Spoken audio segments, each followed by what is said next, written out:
សម្ដេចតេជោបន្ទាត់ក្រហមដែលត្រូវតបតបានកំណត់រួចហើយក្រោយទៅហ៊ានស៊ីមនៅបន្តបាញ់ស្រោចលើកងកម្លាំងកម្ពុជា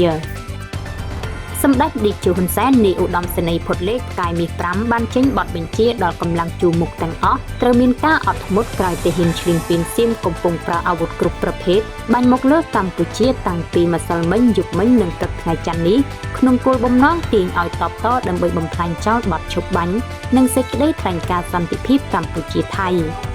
សម្ដេចតេជោបញ្ជាក់លើបណ្ដាញសង្គម Facebook នៅព្រឹកថ្ងៃច័ន្ទយ៉ាងដូចនេះថាបន្ទាត់ក្រហមដែលត្រូវតបតបានកំណត់រួចហើយសូមមេបញ្ជាការគ្រប់ជាន់ថ្នាក់អប់រំបងប្អូននាយទាហានពលទាហានយល់ដឹងគ្រប់គ្នាសូមអាជ្ញាធរគ្រប់ជាន់ថ្នាក់ខិតខំជួយដល់ប្រជាជនដែលភៀសសឹកចេញពីតំបន់គ្រោះថ្នាក់មកកាន់តំបន់មានសុវត្ថិភាពសម្ដេចតេជោថ្លែងថាសម្ដេចបានលុបចោលកម្មវិធីការងារផ្សេងទៀតអស់ហើយ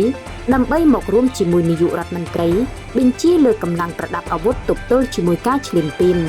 សូមការយោគយល់ពីភ្ញៀវជាតិនិងអន្តរជាតិដែលមិនអាចជួបសម្ដេចបានទន្ទឹមគ្នានេះសម្ដេចតេជោបានស្នើសូមកីឡាករកីឡាការិនីដែលទៅចូលរួមការប្រកួតSEA Gamesលើកទី33នៅប្រទេសថៃរួមការប្រកួតធម្មតា